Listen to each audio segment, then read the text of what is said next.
And now, you're tuned in to RBLR, the home of Tampa Bay's Reveler Sports. What's up, RBLR Nation? How y'all doing? He's Zach jamming tunes, just really embracing his inner white boy, just doing his thing. That's how I'll be here. Unfortunately, it's just Carter and Zach today, no Musab. But we are still going to give you some excellent Bucs content. We've got a really, I don't know if you want to call it fun, interesting, whimsical game this past Sunday to talk about. It was something, that's for sure. But the Bucs won, so there's that. And then we got another game against the Packers coming up this week that we'll talk about as a preview. Big picture stuff, because the Bucs are now technically in first place in the NFC South somehow. Win streak, baby. Yeah, sure. Two games. We'll get into all this. But Zach, say what's up to the people before we start. What is going on, RBLR Nation? How are you guys doing tonight? Not quite as important, but Carter, how are you doing tonight too, man? Yeah, I might. Not nearly as important, but I'm doing well. Obviously the Rays trade kind of got me down, man. I don't want to talk about it. I don't want to upset people. Yeah, we'll let our listeners. I'm waiting on my Arizona Diamondbacks hat to come in. Word. Yeah, for sure. We'll let the Rays people talk about that, but for now, we'll get to it. The Bucs, they won a close one, 29-25. It was a game-winning touchdown. Game-winning drive. That was a touchdown. The Falcons still had a chance at the end, but they couldn't come up with a victory. And 29-25. It was a weird one. There was a lot of kind of strange happenings throughout the game. The Bucs looked pretty bad. And so is this kind of a victory where you feel like, yeah, they won, but good Lord, everyone was really bad, or maybe you're more optimistic about it? I don't know. I came away with kind of a bad taste in my mouth after this one. There was parts of it that I came away with a bad taste in my mouth. I love that we won. I love that Baker let a comeback win. I love that, all in all, Atlanta is a top 10 defense. I know that sounds crazy, but they are. And Baker had no turnovers. Rachaad White ran for 100 yards. So, there was a lot of stuff for me to feel good about. I hated the coaching. I hated forcing the ball to Chris Godwin. There was a few things that I hated about the game that kind of brought it down a little bit for me. But all in all, I still walked away happy and optimistic. Yeah, you know what? I hate to be so Debbie Downer, because, like you said, there was a lot of good stuff. They won, so there had to be at least a little bit. And there was certainly some good things for them to build upon. And I think the Rachaad White performance was really nice. And Baker continues to be an average NFL quarterback, which for what he's getting paid is really good, actually. Yeah. And in the context of the rest of the NFL, where quarterbacks are falling left and right, we're watching the Tommy DeVitos of the world get victories. I mean, it's not fun. So there's stuff to be happy about. Yeah. I don't want to necessarily just poo-poo on a victory, because win's a win. All those cliches. So I mean, we kind of talked about the positives, but what I want to focus on kind of the negatives for a second, because we talked about the positives. It's a victory, but specifically with regards to the coaching. I love that you brought that up, because I have a laundry list of issues with the coaching performance this past Sunday. We'll just start with the offensive coordinator, Dave Canales, just kind of settling into this run, pass sort of play calling that led to 10 yards or less gained on 5 out of 6 possessions in the middle of the game. I think it was between the second and third quarter. 2 timeouts burned in the second half because you couldn't get the right special teams personnel out. And then the second timeout was burned because of a horrible challenge call. I couldn't. The worst challenge call I've seen in a long time. Yes, absolutely terrible. And then 9 players on the field for the touchdown run by Bijan Robinson in the red zone. I don't know what to say about that. That's kind of speaks for itself. And the 4th and 2 play call. I know that I was heavily critical of the first time that they got down there, and it was 4th and relatively short, and they kicked a field goal. I was pretty critical of that. And then they finally went for it. But good Lord, to run a toss play where Rachaad White is 7 yards from the first down marker and 4th down. I mean, it just doesn't get any worse than that. That was pretty horrible. Evans and Godwin were kind of no-shows. They just weren't really involved. And then, of course, blown coverage after blown coverage. I mean, I felt like if Desmond Ridder was an average NFL quarterback, this would have been a blowout. Like the Falcons would have won by 20 or 30 points. So it really, to me, is kind of glaring how bad of a defensive coach Todd Bowles is. Yeah. Like, that's his specialty. It's not been a secret. Like, he is a defensive-minded guy. And up until this year, our defense has been great to good. And this year, which, I mean, I know I 100% talked about it in the offseason. I know you talked about it in the offseason. Musab, who's not with us tonight, talked about it in the offseason. Our defense is so shallow in every position that we needed one injury and we knew that our defense was going to be trash. And that's maybe not trash. That's a little extreme, but not good. And that's exactly what's happening right now, is that our defense is falling apart, which is making it damn near impossible for Tampa to win games because we have an offense that's not really suited to go out and score 28 points every week. Yeah. Yeah, I mean, it's not a high-powered offense. I mean, you saw it. The yards discrepancy was brutal. Yeah.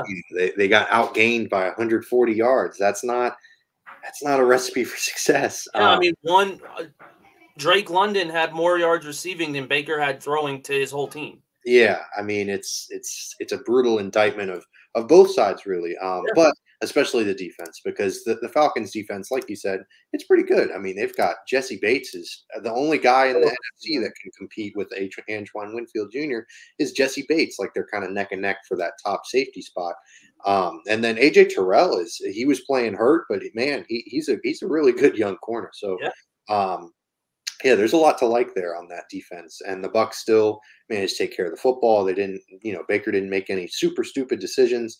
I loved that in this game. He was very much calm. He didn't make any of those weird throws where he just chucks it down the field. And it's kind of like, wow, that's clearly an interception. Like, I don't know what you were thinking there. But yeah, there were some positives, but definitely a lot of negatives, especially in regards to the coaching staff. And like you mentioned, Todd Bowles is a defensive-minded guy, and this defense is not playing well. It's injured, it's banged up. I get it, but good gracious, it's not looking good. But like we mentioned earlier, the Bucs are in first place in the NFC South. So I mean, what chances do you give the Bucs of winning this division after the W? Well, I'm going to be honest with you. I think we have a pretty easy route to win the division at this point. Easy, okay. And it's Tampa, so anything could happen. Right. Yeah. I'm not saying it's going to happen. I'm just saying we've given ourselves the best chance to win the division. Atlanta was the one team we had to split a series with. We had to beat Atlanta this game in order to make it realistically a possibility for us to get into the playoffs, and we did that. So now we beat the Saints, we beat the Panthers. I don't think there's a chance that we don't make the playoffs as leading the NFC South. Wow. Okay. Yeah, I don't know. I might disagree a little bit. I think that the tough thing about it is that the Falcons just have a really easy non-divisional schedule. Yeah. And they have the same divisional schedule. You know what I mean? Like they get to play the Panthers and the Saints just the same as the Bucs. But the Bucs have to play the Packers. We'll get into the Packers, but the Jaguars, I think we can at least agree. Jaguars are a pretty darn good team. I don't really see the Bucs beating them. They're all right. Yeah, I don't see the Bucs beating the Jaguars. Excuse me. And the Falcons get to play the Colts and the Bears instead of the Packers and the Jaguars. I feel like we can talk about the Packers later, but the Colts and the Bears are both inferior teams to both of those teams. And you think so? I do. I mean, the record. I would put the Colts up with the Jaguars at this point. The Jaguars have not been very good lately, and I'll stand on that hill and die on it. For sure, but the Bucs haven't been very good all season. Well, no, no, I agree. The Bucs. I'm saying Colts and Jaguars. Well, the thing is, the Bucs lost to the Colts. So I don't know. It's kind of one of those things. The Jaguars are a division leader. I will grant the Jaguars are incredibly banged up. Trevor Lawrence does not look. He's not looking good right now. Yeah, he's fighting through that ankle injury, which I get it because CJ Beathard or whoever Yeah, or Beathard, excuse me. My apologies to CJ Beathard. But that points out exactly why he's pushing through. Right, exactly, for sure. Because you don't want to give CJ Beathard the keys to try to lead your team to the playoffs. It's Exactly. definitely a tough proposition in that sense. So yeah, I don't know if I had to put a number on it. I, I'm still at kind of 50-50. It's kind of just like a coin flip. Yeah. Because the Bucks could go 500. Like they could easily beat the Panthers and the Saints, or they could beat the Packers and the Panthers, or some combination of the two. Um, and if they beat the Saints and the Panthers, if they win out the divisional matchups, that'll give them a huge leg up in the tiebreaker. So if it does come down to that, they'll be set. So if they do that, I'd give them more like a 60 or 70% chance. But Yeah. the Falcons are weird. They're a weird team. Like they play really poorly. They don't take care of the football. Desmond Ritter, I mean, good Lord, it's a very mixed bag. I'm shocked that Taylor Heineke's not playing yet. Yeah, it's a bit weird, isn't it? A bit odd, isn't it, as British people would say. But yeah, I'm kind of with you. It's a weird thing to see them kind of just like say, "All right, man, go get him, Tiger." Like he's not producing, and this is a team that's competitive. They invested a lot of resources, a lot of salary cap into this team this offseason. So yeah, to see them just kind of roll the ball out and say, "Here you go, Desmond." I know they had that flirtation with Taylor Heineke for a week, but my goodness, other than that, it's been just just the Desmond Ritter show, for better or for worse. Mostly for worse. But there were a lot of positives, and they got the W. So we're gonna do players of the week. I know we both have different ones, so it'll be a little bit fun. Mine is Rachaad White. We already mentioned it. He ran for 100 yards. He was his usual dynamic self in the pass catching game. He hauled in, the little screen and go. We've seen it a couple of times this year. He's dangerous in the open field, and he really played well this past weekend. And he also did really well on multiple fantasy teams of mine. So shout out to Rachaad. Playoffs are coming up. It's real important. So Rachaad White, my player of the game. How about you, Zach? Who's your player of the week? That's a great player of the game. You know how much I've talked trash on Rachaad White in these last 2 weeks. It's been a pleasant surprise. So Absolutely. that's not a bad pick at all. And I know Musab had the same pick as you, I believe. So mine though is Antoine Winfield. I mean, I've said his name so much this season. He is everywhere. What we had that safety. Was this the game we had the safety in? Yeah. He had the safety. Yeah. So he had the safety. Well, the fumble that led to the safety. Right. Yeah. No, I get you for sure. Had a pick that Carlton Davis screwed him out of. Carlton Davis played a really good game too. That's the only reason. Yeah. Oh yeah. For me, after that penalty, he was fantastic. Exactly. Yeah. So the defense, I don't think kept us in this game, but I do think that Winfield had consistent pressure and consistently was everywhere on the field, so he gets it for me. Yeah, I mean, as usual, you could really give Antoine Winfield Jr. the player of the week a lot of times. He's been really, really fantastic this year. And also a little bit of breaking news, as much as you can say it. It happened this afternoon. Keyshawn Vaughn is officially waived. Chase Edmonds had himself a heck of a game this past Sunday. He was really, really good.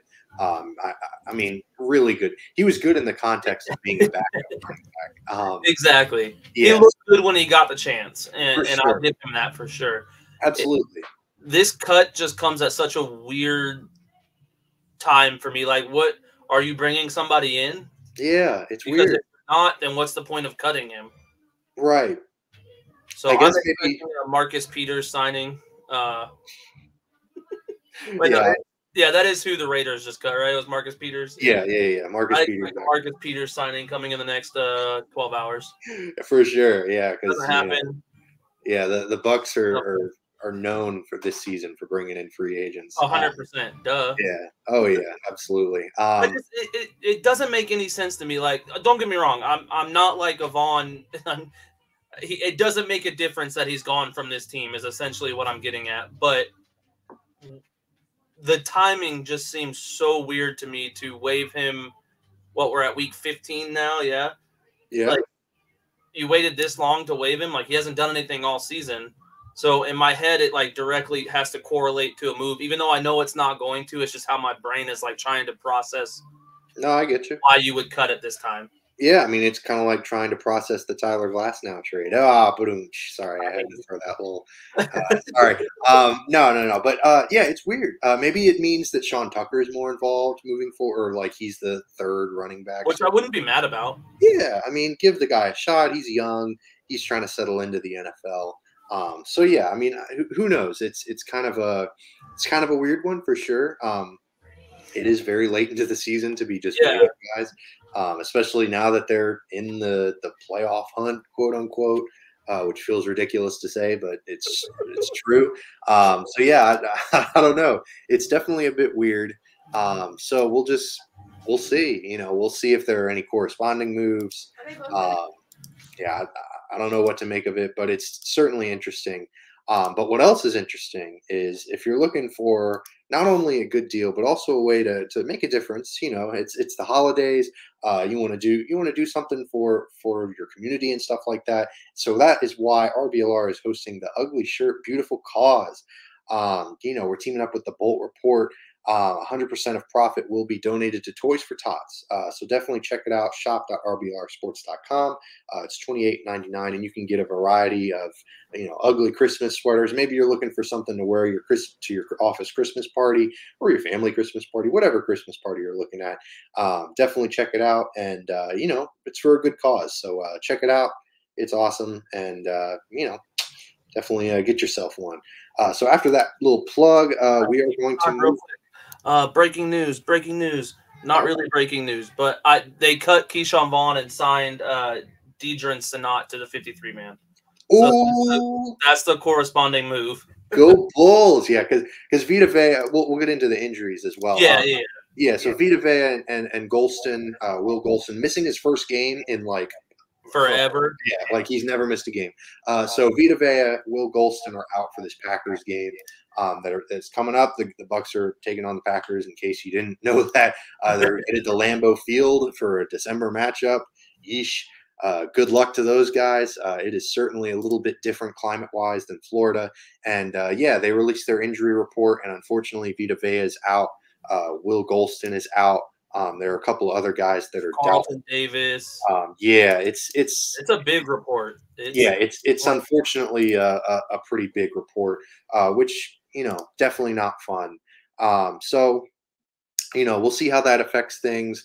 Carlton Davis, like you mentioned, is out, and they got a few other questionable guys like Godwin and Dean, and Devin White is questionable. So we'll see. And I was wrong before. Vita Vea is doubtful, but unfortunately, yeah, I think it's Vea and one of the other ones is doubtful too. What was it, Dean? Vea and Ryan Neal. Yeah. Which is also a bummer because Ryan Neal was actually starting to pick things up. You know, he was starting up playing linebacker for us. Like, and it's not that he's a great linebacker, but he's stepped up and he's not giving up anything stupid at linebacker, which is all you can really ask for from a safety playing linebacker. For sure, yeah. So, I mean, it's a bit tough. They're dealing with a litany of injuries, and DeAndre Snott, go Bulls. He's a USF guy, so he'll be plugging in some holes defensively. You know, him, Greg Gaines, Kalijah Cansey, they're going to be, you know, doing their thing on the defensive line, and hopefully they can kind of pick up the slack here as they move forward against the Packers. But how do the Bucs move forward? How can they avoid I don't want to call it a poor performance because it was a win, but let's just be honest, it wasn't great. And I don't think that the way that they played against the Falcons is going to get it done against the Packers. But maybe you disagree. I mean, do you think that how do you kind of look at the Packers versus the Falcons since they just played them? So I went into a deep dive in the stats. I know, shocking to some people, but these teams actually line up, like Green Bay and Atlanta line up surprisingly close in a lot of statistics. As far as pass defense, Green Bay is ranked 8th in yards per game allowed, and that is 200.2 yards for Green Bay. Atlanta is ranked 9th at 203 passing yards per game. And then you look at the rushing, or no, this is defense. Sorry, this is passing defense allowed. Is they rank 8th with 200.2, and then Atlanta's 9th with 203. This is where I'm excited, though. Their run defense, Atlanta is ranked 16th with 110.9 yards per game. Green Bay is ranked all the way down at 31st. with 141.8 yards per game allowed. If Rachaad White has another game, you'll never hear me say this again. This is a game that I think Rachaad White could impact massively. Like, I think he could have a huge game against this Green Bay defense. And as far as offense goes, I mean, it's pretty much the same thing. Atlanta's ranked 22nd in passing yards per game, and Green Bay is ranked 18th. So they're within 20 yards of each other in passing yards per game and run offense. Atlanta is actually 6th and Green Bay's 19th. And again, it's only like 30-yard difference. So these teams match up like shockingly close, a lot closer than I expected, because, you know, we see Green Bay and they're out here beating Kansas City and just looking like a good team. And then you look deeper into the numbers of what they've done this year, and you're like, oh, they're really kind of mid, if we're being honest. Yeah, I mean, I agree with you in a lot of those aspects. Like the Green Bay Packers are not a good team. You know, I'm not going to say they're a great team. They're a playoff team. Like they're a Super Bowl contender. No, of course not. But I think that they're a different. You know, they're a bit different in that they're playing in Lambeau Field. You know, they're playing at home. But I think the biggest difference between the two teams is the quarterback position. You know, Jordan Love has really. I'm a huge Jordan Love guy. I like Jordan Love. I say really as in if I'm surprised that you think that's the biggest difference, because in my opinion, the biggest difference is coaching. Okay, I can get on that too, because Matt LaFleur does a great job there in Green Bay. Far better than Arthur Smith. Of course, yeah, for sure. Because Arthur Smith has like the best, like, I don't want to say he's like they're like 49ers caliber playmakers, but he's got a pretty decent treasure trove of, you know, guys to get the ball to, like Bijan Robinson and Kyle Pitts. Like that could be. Listen, they might not be San Francisco, but if you gave me a franchise and we're like, pick some players, I'd pick a lot of Atlanta's players on a franchise over, like, I would take Drake London over Deebo Samuel right now. Look, roll your eyes. Deebo Samuel, Brandon Ayuk is the best receiver on that team right now. Okay, but that doesn't necessarily mean we have to bring Drake London into the equation. I would bring Drake London. Younger, more explosive, in my opinion. He's not boo. Come on, Zach. We were getting on the same page. Oh. I'll still be on the same page with you. We just have a different opinion on this. All right. No, but I am with you. Like the Falcons have that young, explosive offense. But right now, Deebo Samuel is head and heels above Drake London, in my view, at least. But regardless of whether we disagree, if you gave the Falcons playmakers to Kyle Shanahan as opposed to Arthur Smith, I think things would be very different. They would all be Pro Bowlers, without a doubt. For sure. But I think another thing is if you gave, you know, those same playmakers to anyone but Desmond Ridder, like I would argue that Desmond Ridder is probably the worst starting quarterback in the NFL. Like, I'm not talking about the litany of injuries, the guys that have went down. Like, yeah, sure, Desmond Ritter's better than Zach Wilson, sure, but Zach Wilson's not the starting quarterback. Oh, yeah, I see what you're saying, and I don't think I disagree with that. I think that he's definitely bottom 5. Like, yeah. I can't think of any right off the top of my head that are necessarily worse than him. I mean, the only guy that probably is worse than him is Mac Jones, maybe. Oh, Mac Jones, both the Joneses. Yeah. Well, although Daniel was a bit hurt, and they went to the playoffs last year, so we can talk about Desmond Ridder all night long. But the ultimate point is that Jordan Love is head and shoulders above Desmond Ridder. And he's doing a lot more with a lot less. Like the Packers receiving core. I mean, I love Christian Watson, although he's going to be out this week. But man, it gets real thin after him. Jalen Reed and just a lot of youth, a lot of young guys. Romeo Dobbs. Right, for sure. I don't know. It's a tough thing. And I think Jordan Love is going to have a really good game. I think he's going to be really explosive, and I think that the Packers defense is just good enough to limit the Bucs a little bit more, than the Falcons. And they're playing in Lambeau Field. You know, with all due respect to the Falcons, Mercedes-Benz Dome or whatever it's called. They pump all that fake noise in, man. Yeah, right. So I think it's a different animal. You know, playing it in Lambeau in December. I mean, that's like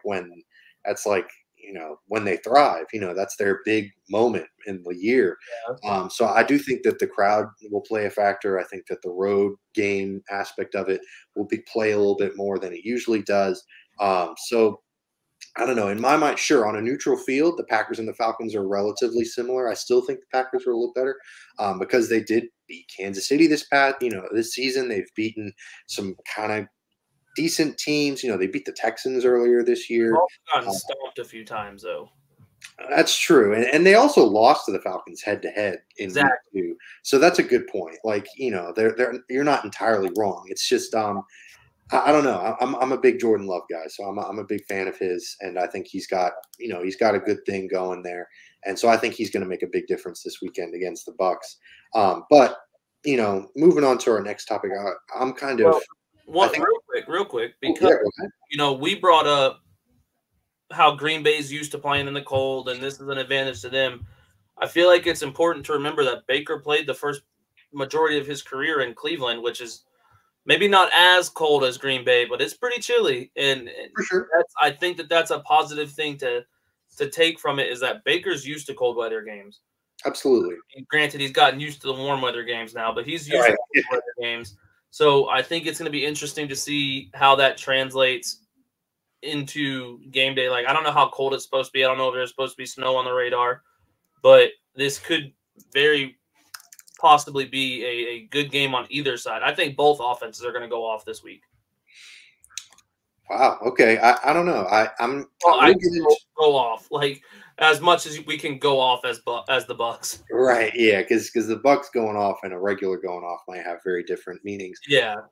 But I'm going to bring up a topic because I think I'm bracing for a blowout this weekend. I know that we're going to disagree on this, but I think that as poorly as the Bucs played this weekend against a really, really bad Falcons team, I know the Packers aren't great, but they're well coached and they have a quarterback that at least won't lose them any games. Desmond Ritter, it feels like that Desmond Ritter is literally the biggest reason that the Falcons aren't even just a competent NFL team. Yeah, no, and I agree with that 100%. Yeah, him and Arthur Smith. So I'm a little nervous. I feel like this. We'll get into our predictions at the end of the show, but I do feel like this game could get out of hand pretty quickly. Do you disagree? Do you think that the Bucs are going to be pretty competitive in this game, even if they don't win necessarily? I do. I think that it's going to be a very close game, and I think that we may be giving a little bit too much credit to Green Bay in this conversation because, like I said, they have a 6-7 record too. That's true. Like, they've played very good in some games, and they've made some really good teams look bad. But they've also played really bad against really bad teams. And so, lost the Raiders. My goodness. Exactly. Well, I mean, I can't even say that after last night's game. Right? Yeah, that Raiders. Ooh. I just realistically think that like Green Bay's averaging 21 points a game, 21 and a half points a game. Like that's something that Tampa can do. So I think that it's going to be a close game, and I think it might surprise some people.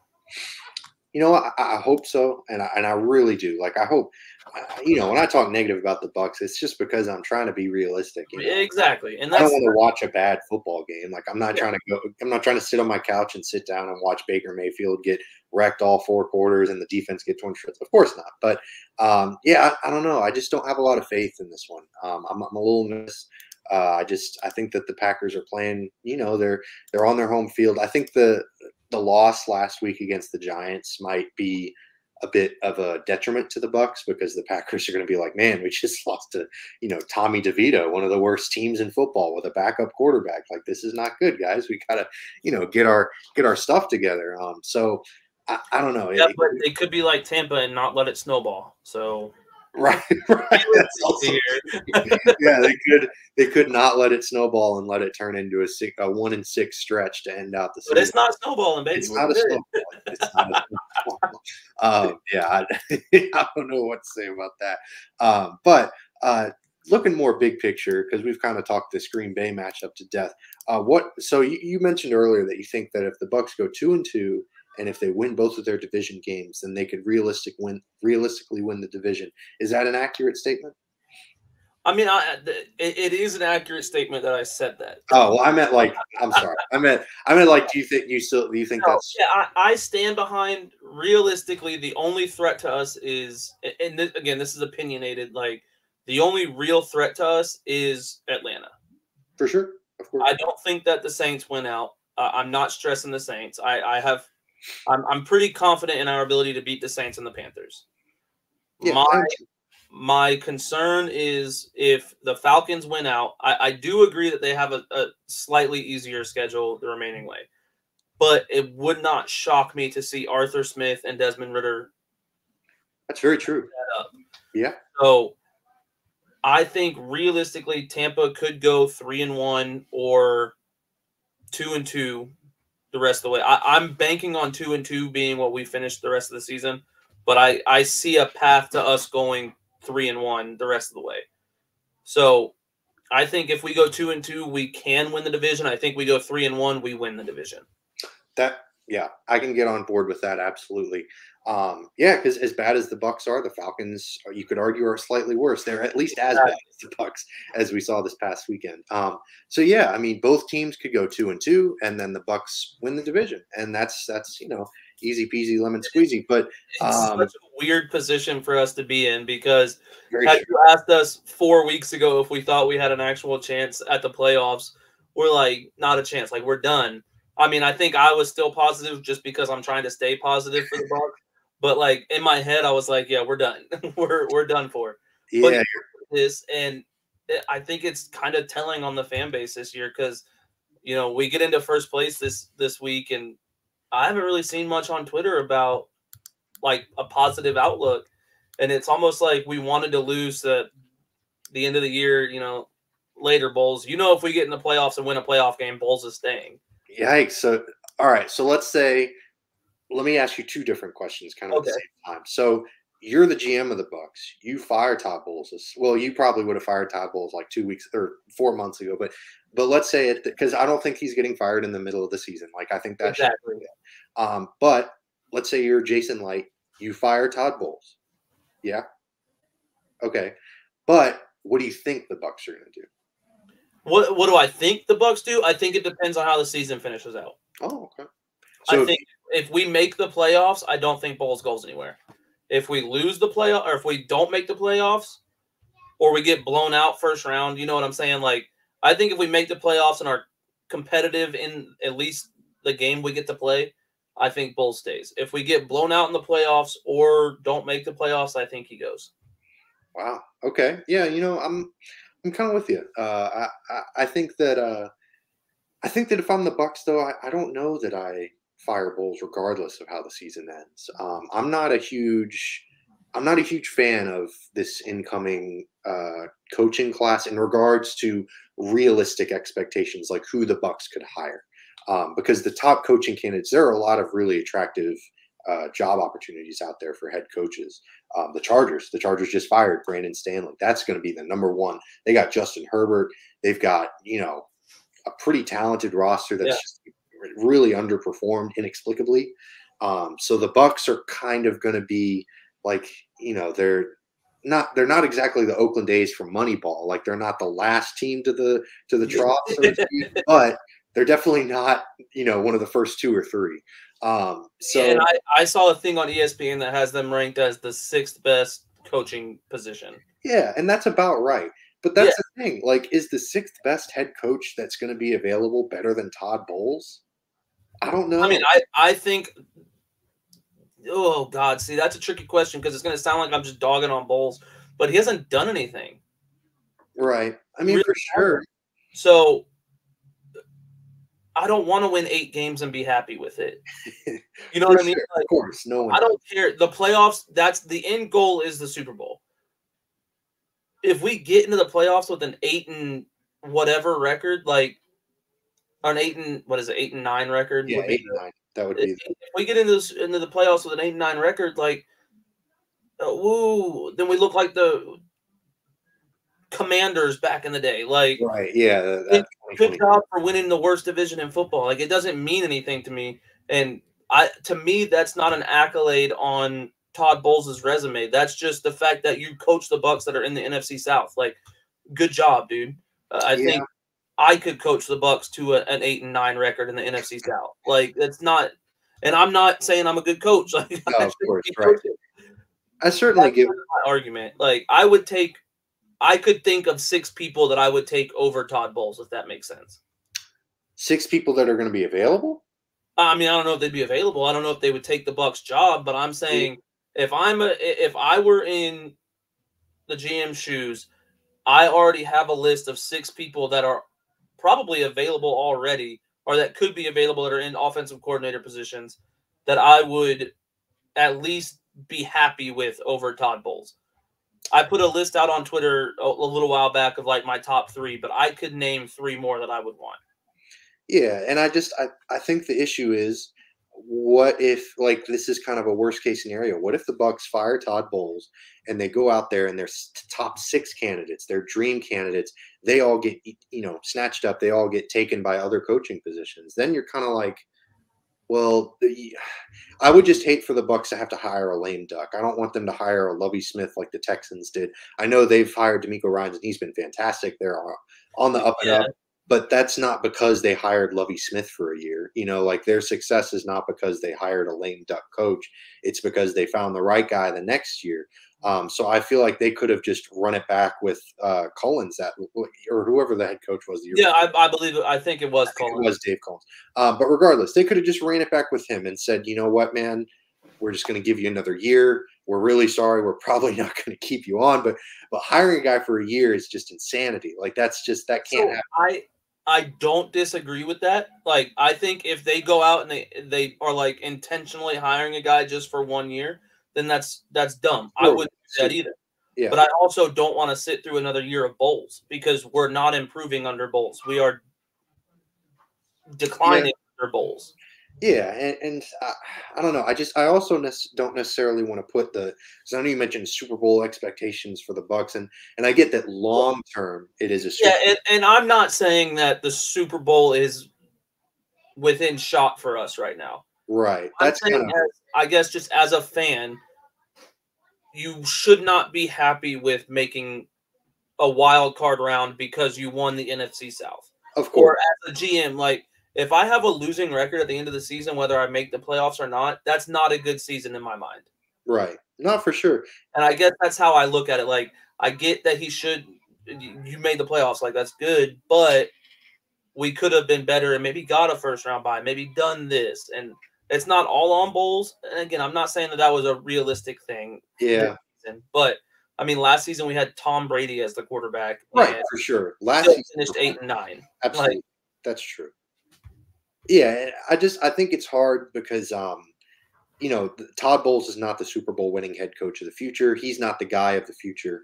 But I just, like I've been saying, I don't think that the 7th best head coach is the guy of the future either, or the 6th best head coach, wherever you want to put the Bucs. So I guess my argument to that, like my question to you is that worth a shot though? What if you get the 6th or 7th best coach that you like on your list? You get I would imagine we wouldn't get the 6th best coach on our list. We probably have a list and it might be 2nd or 3rd, but is that shot worth the risk of losing Todd Bowles? Right. I mean, you're we're not losing much. Yeah, exactly. Like, even if we take that shot and it fails. Look, I don't want to be the Carolina Panthers firing 2 coaches in 2 years, but also, like, I don't want to be the Patriots holding on to Todd Bowles when he's falling apart, which is what Bill Belichick is doing. Right. And I get that. I don't necessarily disagree wholeheartedly. It's just hard because I think that if they make the playoffs, their draft position is going to be so blech that they're not going to be able to draft a franchise quarterback. They're going to have to kind of stand pat.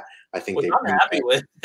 Okay, fair enough. But I think that if you like, the attractiveness of the position wouldn't be there this season. But I do think that if they brought back Bowles, they brought back Baker, just kind of ran it back, even if maybe they win the division again next year, then it's 4 straight division titles. And like, that's pretty darn good. Like, that's fun. I know it's first round exits every year, but I don't know, man. That's pretty cool. And like, even if they don't make the playoffs, if they crap out this year, then you're still in the same position, if not better, because hopefully you'll have a better draft pick. So you can maybe draft a quarterback of the future and you can bring someone in, because you know how GMs or coaches love to be married to a quarterback. They love to commit to a guy. And, if you bring in a head coach, Baker's not his guy, that whole cliche, which is just ridiculous. But, whatever. That's another conversation for another time. So, yeah, I don't know. It's a delicate situation, and we'll certainly talk this topic to death once the offseason comes. Yeah, and it feels like this is one of those things that if we're going to do it, it needs to be right after the season ends. So our coach can realistically, if he wants a new quarterback, which I hope he doesn't because I'm still on the Baker bandwagon, but if he doesn't want, or if he does want a new quarterback, he can make that happen in the draft and free agency. We can't wait till everyone else has already hired a coach. Yeah, of course. And I think the Bucs are going to know that. That's kind of a non-starter for me. But then again, it's the Bucs. Who knows? I guess. So I don't know. But regardless, we're coming towards the end of our episode. So before we do, I want to do over under. What you got for me, Zach? All right. So I had all these kind of planned out before I saw the injury report. But over under 1.5 interceptions. Because for the Bucs. Yeah, like the Bucs turn over Jordan Love. I love Jordan Love. He's been a gunslinger this season. He's been throwing the ball around really well. Top 10 in EPA per play. Really, really good. But man, he turns the ball over a lot. But, yeah, I believe he has 11 interceptions. 11 picks. Yeah, 11 picks. He's down there. So I want to say I think he throws one, but I don't think he throws two. So I'm going to go under, and that doesn't even necessarily have a lot to do with the Bucs secondary injuries. I was kind of expecting, at least Davis to be out, and either Davis or Dean are always out every week. It seems right, exactly. That's just the way it is this season.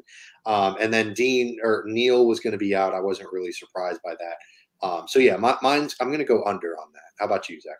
Originally it was over. I don't pay attention to the injury reports up until like the day before the game. Yeah, it's kind of hard. It's kind of hard to speculate. Yeah, because it changes so much. So I don't even know the injury report until the day before the game. So for sure, my original thought was over, and I think I'm going to stick with that because we've talked about Davis being out and Dean potentially, and who's not out and who is constantly getting his hands on the ball. For sure. Yeah, no, I'm with you. Winfield Jr. Yeah.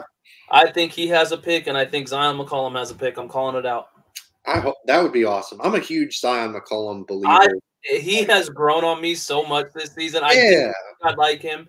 And it's another thing I saw on Twitter is he's on track to have more snaps and more defensive plays than Jamel Dean and Carlton Davis, and he's already got more tackles than Dean this season. So it's like I'm falling for him, man. I'm not gonna lie to you. Yeah, it's a great value pick. Like he was picked in the 6th round. So if you're getting a 6th round pick with a guy that's doing all that, that's really impressive. So regardless of I know how many blown coverages he has a game. I know that he doesn't play super well. I'm sure if you do a deep dive on, separation allowed and all of that stuff, he wouldn't rank very well. That's for sure. Well, yeah. But, he's a depth piece, and I think he's a very good depth piece. I think for, the 4th corner, I guess you could call him, since he's kind of the backup outside corner. I think he's one of the better backup outside corners in football, which isn't a great thing to say about a guy, but it's also not know that. right. But it's also not horrible. Like there are far worse things. So I don't know. He's starting to grow on me as well. But yeah, I'm still going to go under on the picks. What else you got for me on the over? The other one is this came up in the stats. Rachaad White over or under 115 yards. Oh, all purpose? No, just rushing this week. Just rushing. Dude, Green Bay's run defense is not good. Still under. The Bucs really? The Bucs are not a good running team. They're not. But he had 100 yards against a far better Atlanta run defense. I get it, and I hope I have been a huge Rachaad White fan all year, but 150. It's like a changing of the tides right now because I know. You're more excited. I've got over. I think Rachaad White has a really big game this week. Wow. Man, how times have I don't know that I like it. It's not sitting well with you? Yeah, my belly's starting to rumble a little bit. Something's feeling hot snakes and bubble guts, man. It's not going good. Man, hot snakes and bubble guts. That's a Tennessee saying if I've ever heard one. No, that's a Parks and Rec. That's a Parks and Rec. Yeah. Oh man, I gotta step up my game with Parks and Rec. I used to be way more knowledgeable. One of my favorite shows. Yeah, I got to go under because I do think that Chase Edmonds having a good game kind of cuts into it. I think if you went total team rushing yards, I'd probably take the over. But just Rachaad White, I think he gets involved in the passing game so much that it kind of eats into his carries or snaps in pure run situations. That's fair.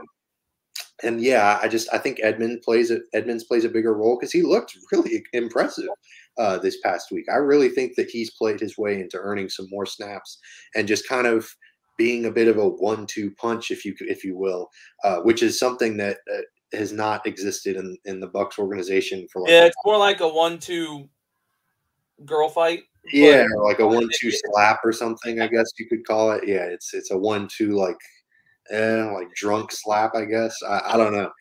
It's definitely not a 1-2 punch, but it's starting to develop. It's getting better. And yeah, total team rushing yards I would go over, but yeah, Rachaad White individually 115. I'm unfortunately going to take the under on that one. As big a Rachaad White fan as I am, I'm going over. Hey, I hope you're right. That if Rachaad White has over 115 yards, the Bucs take this win. They take it swimming. Running away easily. Which, speaking of that, we got prediction time now. So I'll start off this time. I got them losing 31-10. I know that's a big number. I know that's a blowout, but unfortunately, that's just how I feel. That's just how I think it's going to play out. I'm not sold on this Bucs team at all. They're not a very good team, unfortunately. They play in a really bad division, and I think the Packers have beaten the Lions. They beat Kansas City. They've beaten some really good teams.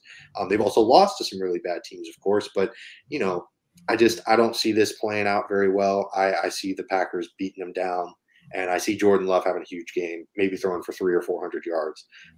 So that's kind of my bold take, I guess you could call it. 31-10 Packers. How about you, Zach? Damn. Yeah. So again, before I saw the injury report, I saw your score and I was like, you know what? I'm feeling reverse. Then I realized, look. Then I realized how wild I sounded for a second. I do have Tampa scoring 31, but I do have Green Bay scoring 24. Okay. All right, I dig that. I think it's a close game, and I do think Rachaad White has a big game, and I think Baker plays a game manager in this game. I don't think we're going to see him throwing for 300 yards, but I could see 250 put up on Green Bay. I hate to break it to you, brother, but Baker's been a game manager like this whole year. He's been great at it. I agree. He's been a game manager. For sure, and he's been a very good one. I think that label gets mispersonified, like it gets a bad rap. Did you see the Cam Newton stuff on that? Where he's like, Brock Purdy's a game manager. Dak Prescott's a game manager. Yeah. They're not winning you games, but they're not losing you games. Yeah, for sure. Tom Brady was a game manager, man. Yeah. He really was, and I'll take it. I think people make it a negative connotation, right. But I think that it's a solid, I'll take a game manager. If he's not throwing picks and he's getting us wins, he might not be the one making the wins, but he's getting us there. I'll take it. For sure. Yeah, and it speaks to building a team around a quarterback as opposed to picking a quarterback and saying, hey, you go build us a team. Go make everyone better. No, that's not Patrick Mahomes and Lamar Jackson's contract. I don't necessarily want a game changer at quarterback. All right. We'll oh gosh, not wanting Lamar Jackson or Patrick Mahomes. No. Hold on. I would take both of them, but I'd rather have pieces around my quarterback than just my quarterback. I mean, of course, in an ideal world, but I'd take Lamar Jackson or Patrick Mahomes over Baker Mayfield and a really good. I hate Patrick Mahomes, especially after that Bills game. I'm with you. He's annoying. I hate him. He gets all the calls, but great quarterback though. Great quarterback. I'm not taking that away from him. Sure.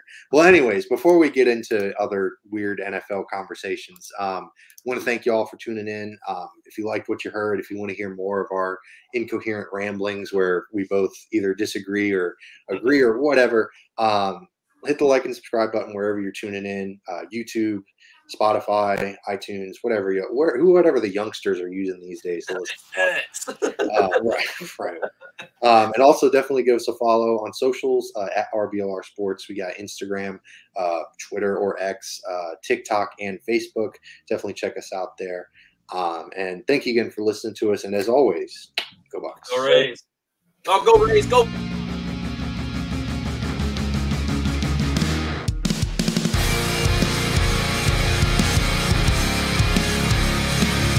Thank you for tuning into this presentation by RBLR Sports. On your way out of the stadium, please remember to like and subscribe.